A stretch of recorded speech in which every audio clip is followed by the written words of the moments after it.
Hello বন্ধুরা, welcome to AZ blogs. আজকে নিয়ে এসেছি একটা নতুন রেসিপি। মিষ্টি উৎসবের দিনে ছাড়াও অন্য সময়ে বেশ খেতে ভালো লাগে, তাই আজকে খুব সহজ পদ্ধতিতে কয়েকটি উপকরণ দিয়ে তৈরি করছি। প্রথমে আমি সুজি আর আটা ভালো করে একটু দুধ দিয়ে ভিজিয়ে রেখে দিয়েছিলাম। জলটা বা দুধটা পরিমাণ করে নেবেন। অবশ্য জলও দিতে পারেন, এতে দুধও দিতে পারেন। দুধ দিলে স্বাদটা বেশি ভালো হয়। সাথে দিয়ে দিয়েছি মৌরি, আর দিয়েছি একটু লবণ, আর দিয়েছি একটু গোলমরিচের গুঁড়ো।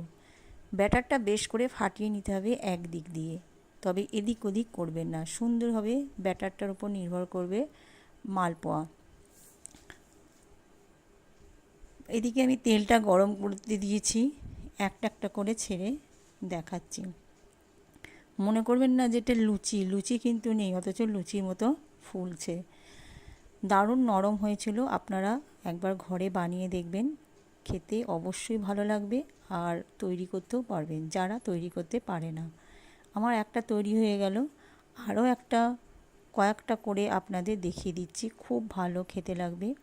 আর ভিডিওটি যদি ভালো লেগে থাকে, আমার পাশে বন্ধু হয়ে দাঁড়িয়ে সাবস্ক্রাইব করে দেবেন। আর একটা অনুরোধ, ভিডিওটা পুরোটা দেখুন আর একটা লাইক দিয়ে দেবেন। তাহলে আমি বেশ কয়েকটা ভেজে দেখিয়ে দিলাম, আর নিশ্চয়ই দেখাতে হবে না।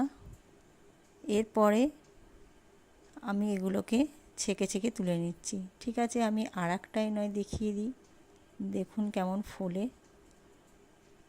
এটা খেতে খুব সুস্বাদু, আর মাত্র কয়েকটা ঘরে থাকা উপকরণ দিয়ে তৈরি। দেখুন কি সুন্দর ফুলে উঠেছে। সবগুলো ভাজা হয়নি, কয়েকটা ভেজে আপনাদের দেখিয়ে দিলাম। এইভাবে ঘরে তৈরি করবেন। ফিরে আসছি আমি আবার আর একটা নতুন রেসিপি নিয়ে।